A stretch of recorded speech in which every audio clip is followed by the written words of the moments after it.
হ্যাঁ, সেই জন্যই তো হিসেব করছি। বাড়িতে অপ্রয়োজনীয় যা যা জিনিসপত্র আছে সেসব বেচে দেব। আর বেচার মতো কিছুই নেই গো। দেখো, তুমি সব সময় আমার পরেই খাও, তাই আমাদের একটা করে থালা বাটি বেচে দিলে তো কোনো সমস্যা নেই গিন্নি। এই তোমার মাথা না কাজ করছে না। যাও বাইরে ঘুরে এসো, পারলে বাজার থেকে ধার করে হলেও একটু চাল নিয়ে এসো। দেখি যদি কোনো সহৃদয় ব্যক্তি চাল দেয়।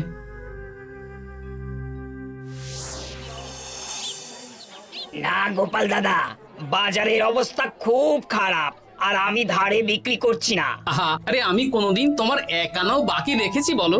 আমি বুঝতে পারছি গোপাল দাদা, কিন্তু আমিও নিরুপায়। গত মাসের বেতন এখনো পাইনি। মহারাজ অনির্দিষ্ট কালের জন্য রাজসভা বন্ধ রেখেছেন। বিশ্বাস করো, বিশ্বাস করো, বেতন পেলেই তোমার ধার আমি মিটিয়ে দেবো। এই সপ্তাহ খানেক আগে একই কথা বলে সেনাপতি ধারে 25 কেজি চাল নিয়ে গেছেন। এখন ওনার কোনোই পাত্তা নেই। কি যে করি, কাছের বন্ধু বলতে বিজ্ঞানী আর সভাকবি। দেখি ওদের বাড়িতে একবার ঢুঁ মেরে।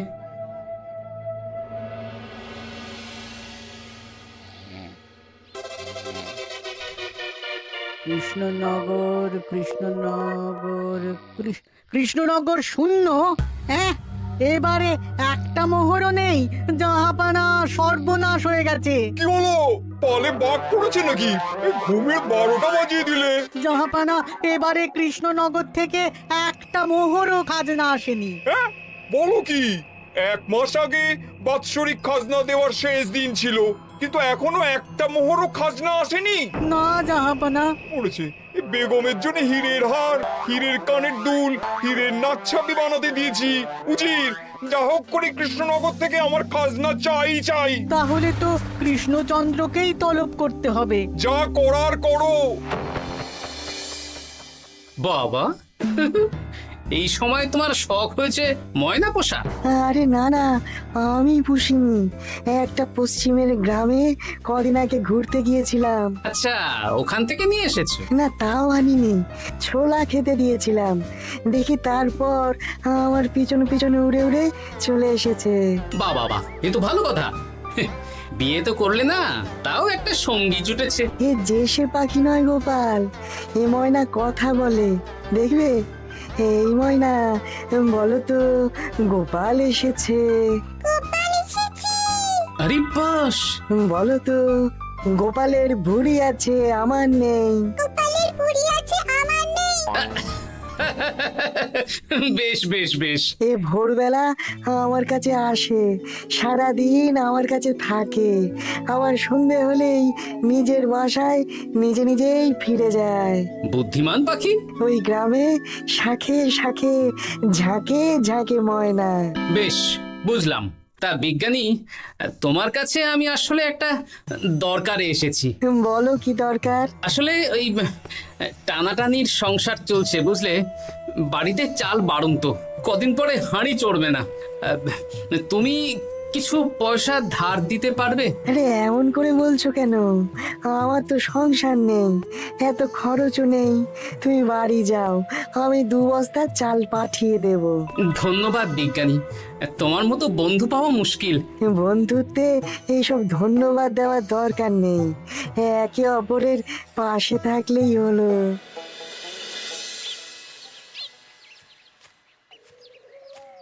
এ কি গো, খালি হাতে ঢুকছো যে? বিজ্ঞানী আমাদের 2 বস্তা চাল পাঠাবে, তাই কিছুটা হলেও চিন্তা কমলো, বুঝলে। ওমা, এই তো সারা বাজার ঘুরে তো ধারে চাল পেলাম না, অগত্যা বিজ্ঞানীর বাড়ি গেলাম। উনি সত্যি তোমার বন্ধু? হ্যাঁ গিন্নি, জানি না কতদিন আমাদের রাজসভার সমস্যাটা চলবে। দেখি অন্য কোনো কাজে লাগতে হবে, বুঝলে। এই দেখো দেখো, যা করার তাড়াতাড়ি করো, এভাবে তো আর চলতে পারে না গো। কি নবাব বাহাদুর আমাকে ডাকছেন? হ্যাঁ, জাহাপনা আপনার উপরে রেগে আছেন। অতি সত্বর আপনাকে দেখা করতে বলেছেন। এবারে চাষাবাদের মন্দার কারণে রাজস্ব আদায় তেমন ভালো হয়নি, তাই খাজনা পাঠাতে পারিনি। আর কিছুদিন অপেক্ষা করতে বলুন, আমি ঠিক খাজনা পাঠিয়ে দেব। এখন আর খাজনা নিয়ে কথা বলবেন কিনা জানি না। আপনাকে নবাব এই আদেশ পাঠিয়েছেন আপনি 2 দিনের মধ্যে নবাব বাহাদুরের সাথে দেখা করবেন। আচ্ছা ঠিক আছে।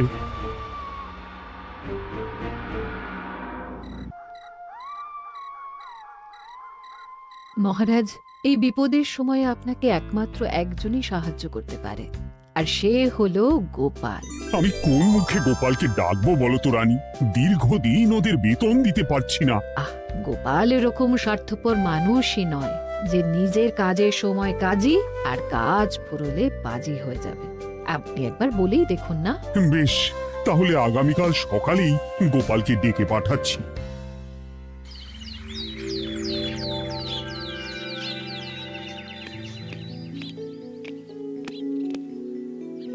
আসতে পারি মহারাজ? হ্যাঁ গোপাল, এসো এসো। মহারাজ আমাকে হঠাৎ ডেকে পাঠালেন যে? শোনো, নবাব বাহাদুর বলেছেন ওখানে যেতে হবে, কারণ এবারে কৃষ্ণনগর থেকে কোনো খাজনা পৌঁছয়নি।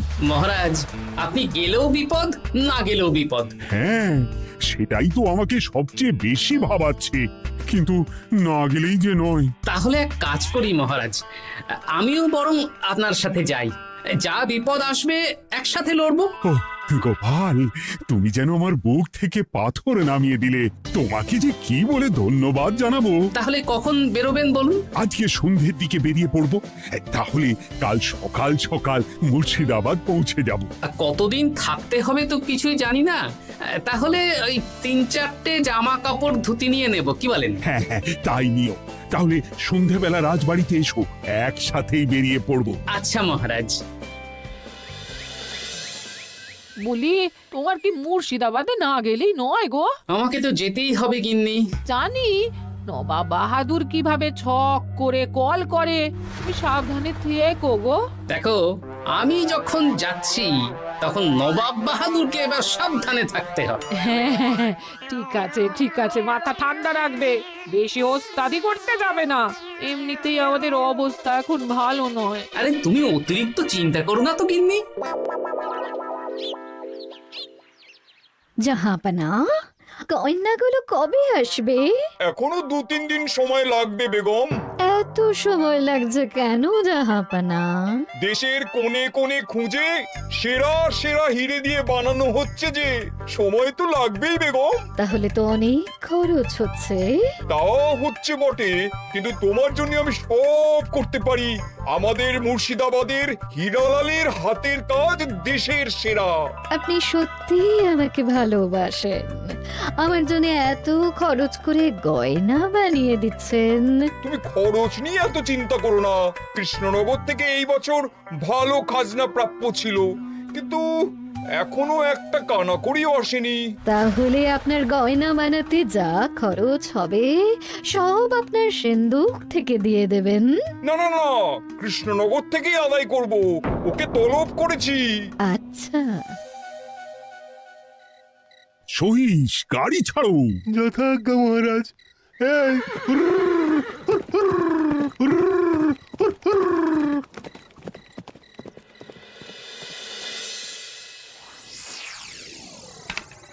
এত রাতে আবার কে এলো রে বাবা? খুলছি।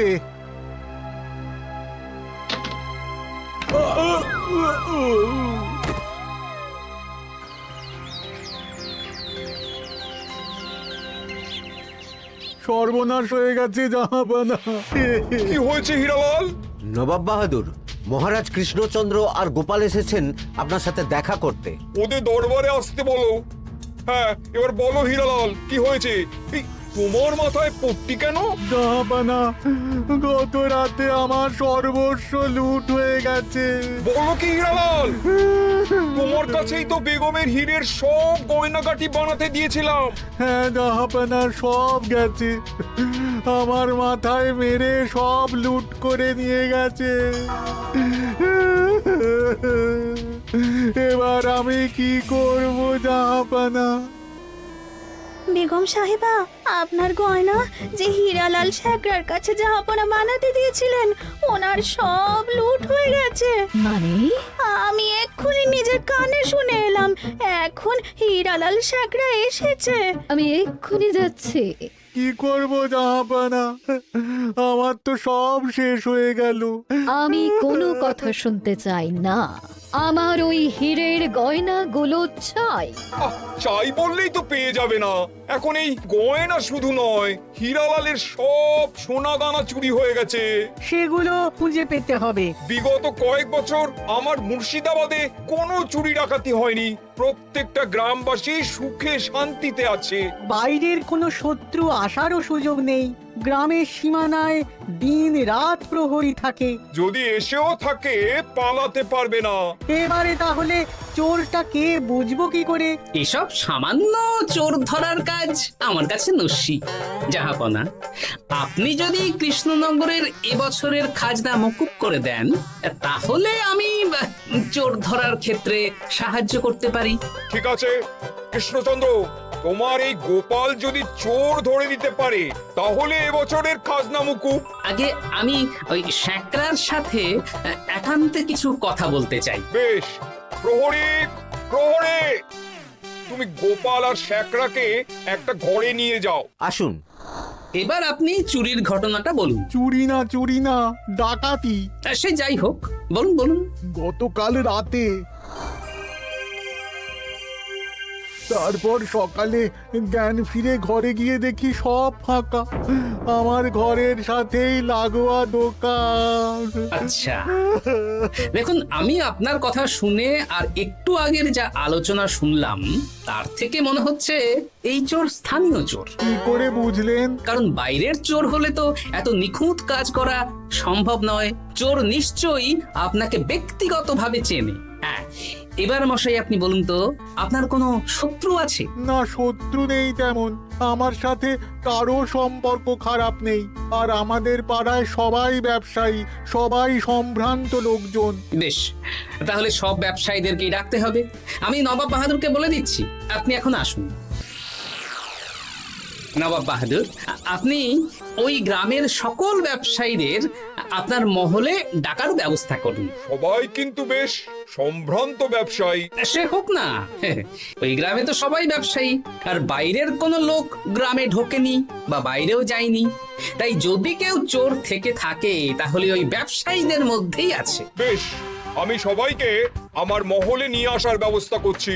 আর একটা ফাঁকা বড় ঘর চাই, যেখানে চোর ধরার পরীক্ষা হবে। আর সেই ঘরে আমাদের কৃষ্ণনগরের ঘোড়া চোর ধরবে। হ্যাঁ, ঘোড়া চোর ধরবে? হ্যাঁ, যে ঘোড়ার গাড়িতে আমরা এসেছি সেই ঘোড়া। যদি চোর না ধরতে পারো তাহলে পুরো খাজনা তো গায়ের জোরে নেব, সাথে সাথে কৃষ্ণনগরটাও কেড়ে নেব।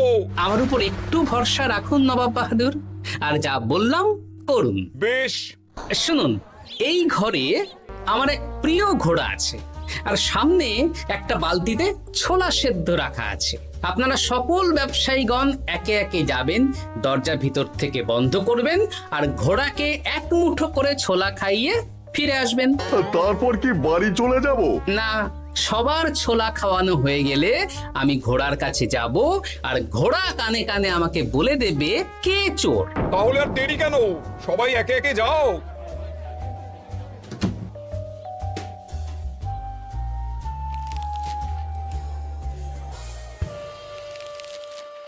কি করি যদি ঘোড়া সত্যি সত্যি বুঝে যায়? ছোলা খাওয়াবোই না। ব্যাস, ছোলা খাওয়ানো হয়ে গেল। এবার গোপাল বলো তো কে চোর? দাঁড়ান, ঘোড়ার মুখের কথা শুনে আসি। আমি বলে দিচ্ছি জাহাপানা, গোপাল এসব মশকরা করছে, সব মশকরা। ঘোড়া বলে দিয়েছে কে চোর। বলো গোপাল, কে চোর? তার আগে সকল ব্যবসায়ীর হাত দেখে আমি পরীক্ষা করতে চাই। সে দেখো, কিন্তু বলো কে চোর? দেখি দেখি, না, দেখি আপনারটা। না, আপনিও না। না, আপনিও না। একি মশাই, চুরিটা তো আপনিই করেছেন, আপনিই চোর। কি উল্টো পাল্টা কথা বলছেন? আমি চুরি করিনি। হ্যাঁ, আপনিই চুরি করেছেন, তাই ভয়ে ঘোড়াকে ছোলা খাওয়াননি। কারণ আমি ছোলার মধ্যে রান্নার হলুদ গুঁড়ো মিশিয়ে রেখেছিলাম, তাই যারা যারা ঘোড়াকে ছোলা খাইয়েছেন সবার হাতেই হলুদ রং লেগে আছে। শুধু ওর হাতে নেই। ভাই, শেষে তুই? তোর মনে মনে এত হিংসা? ভাই মানে? আরে ও তো আমার খুড়তো ভাই পান্নালাল, ওরও সোনা গয়নার ব্যবসা। ব্যাস, এবার তাহলে বলেই দিন পুরো ব্যাপারটা, কারণ এখান থেকে পালানোর কোনো পথ নেই। ভুল হয়ে গেছে দেখাবো না। আমার দাদা আমার থেকে অনেক বেশি রোজগার করতো, তাই আমার মনে মনে হিংসে ছিল। তারপর বেগম সাহেব আর হীরের গয়না বানানোর এত বড় বায়না পেল, তাই হিংসা আরো বেড়ে গেল। আর তুই চুরি করলি? চুরির সব জিনিস কোথায় আছে? আমার বাড়িতেই আছে দেখাবো না। সাব্বাস গোপাল, সাব্বাস, তোমার কি বুদ্ধি! তাহলে জাহাপানা, কথা মতন আমাদের এই বছর তাহলে খাজনা দিতে হচ্ছে না। না, কথা যখন দিয়েছি তখন আমি তো আর কথার খেলাপ করতে পারি না। আচ্ছা গোপাল, তোমার তো এত বুদ্ধি, আমার একটা শখ পূরণ করতে পারবে? কি শখ বলুন নবাব বাহাদুর। আমার অনেক দিনের ইচ্ছে একটা হাওয়া মহল বানাবো, কিন্তু ঘরামি রাজমিস্ত্রি কেউই বানাতে পারবে না বলছে। তুমি কি বানিয়ে দিতে পারবে? আগে পারবো জাহাপনা, কিন্তু তার বদলে আমি কি পাবো? আগামী 5 বছর কৃষ্ণনগরের খাজনা মুকুব, আর তোমাকে আমি 100 মোহর উপহার দেবো। বেশ, তাহলে আপনি আমাকে দিন 7 সময় দিন, আর 7 দিন পরে আমার বাড়ির সামনে চলে আসুন। হাওয়া মহল বানিয়ে রাখবো, আপনি নিয়ে যাবেন। বেশ, তাহলে 7 দিন পরে কৃষ্ণনগরে দেখা হচ্ছে। যদি না বানাতে পারো তাহলে কিন্তু আগামী 5 বছর কৃষ্ণনগরকে দ্বিগুণ খাজনা দিতে হবে, এই আমি বলে দিলাম। বেশ, রাজি?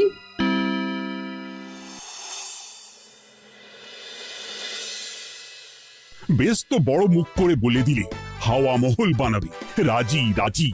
এবার যদি না বানাতে পারো, সব তো উল্টে যাবে। আপনি চিন্তা করবেন না মহারাজ, নবাব বাহাদুর আমাকে প্যাঁচে ফেলতে চেয়েছেন, তাই আমিও ওনাকে ঘোর প্যাঁচ দেব।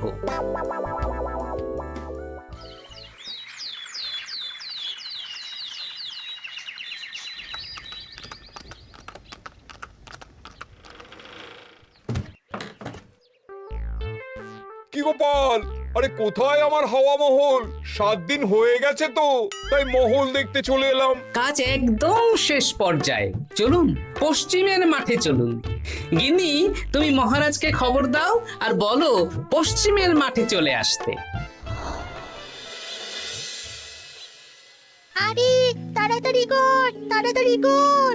ওই দেখুন, আপনার হাওয়া মহল তৈরি হয়ে গেছে। কই? উপরে দেখুন। ওরে, নবাবের হাওয়া মহল বলে কথা, ইট কথা হয়ে গেছে। এবার রং কর, রং কর। হাওয়া মহল রং করছি তো, এত তাড়া দিস না। আরে তাড়াতাড়ি কর, তাড়াতাড়ি কর। আরে এসব আবার কি? ময়না পাখি হাওয়া মহল তৈরি করছে? হ্যাঁ, হাওয়া মহল তো, তাই হাওয়াতেই তৈরি হচ্ছে। হাওয়া তো আর চোখে দেখা যায় না, আমি তৈরি করিয়ে দিয়েছি। এবার জাহাপানা আপনি নিয়ে যান। হয়ে গেল, এবারেও গোপাল দাও মেরে দিল। মানে আমি কি করে? সে তো জানি না জাহাপনা, আপনি বলেছিলেন হাওয়া মহল বানিয়ে দিতে হবে, আর আমি আপনার আবদার পূরণ করেছি। এখন আগামী 5 বছর আমরা খাজনা মুক্ত। সাব্বাস গোপাল। ওরে, রংটা ভালো করে কর, ভালো করে কর। নবাবের হাওয়া মহল। গোপাল, তুমি সত্যিই বুদ্ধিমান, তোমার বুদ্ধির জবাব নেই। শোনো, আগামী 5 বছর কৃষ্ণনগরের খাজনা মুকুব, আর এই নাও তোমার 100 মোহর উপহার। এবার বলো, তুমি এই অসম্ভবকে সম্ভব করলে কি করে? আমি বুঝতেই পেরেছিলাম, আপনার মুর্শিদাবাদের চোর ধরার পরে আপনি আমাকে যখন হাওয়া মহল বানাতে বললেন, তখন নিশ্চয়ই কোনো উদ্দেশ্য আছে। কারণ আপনি তো মন থেকে চাননি যে খাজনা না দিয়ে আমরা মুক্তি পাই। তাই গোপাল এই চালটা চাললো। যদিও আমি গোপালকে একটু সাহায্য করেছি। কিরকম সাহায্য? কদিন আগে আমি বিজ্ঞানীর ঘরে গিয়ে দেখি একটা ময়না হুবহু মানুষের মতন কথা বলছে। আর বিজ্ঞানী বলল এরকম অনেক ময়না পাখি আছে। ব্যাস এই এক সপ্তাহ ধরে আমি ময়নাগুলোকে বিভিন্ন বুলি শেখালাম, আর ওরা সেগুলোই বলে চলেছে। নয়, হ্যাঁ। ওরে রংটা ভালো করে কর, নবাবের হাওয়া মহল। মহারাজ, 100 মোহর আপনি রাখুন। আমাদের সব সভাসদদের এই মোহর থেকেই আপাতত বেতন দিয়ে রাজসভা শুরু করুন। ধন্যবাদ গোপাল, তোমাকে আমার সভাসদ পেয়ে আমরা সবাই ধন্য। আর বিজ্ঞানীকেও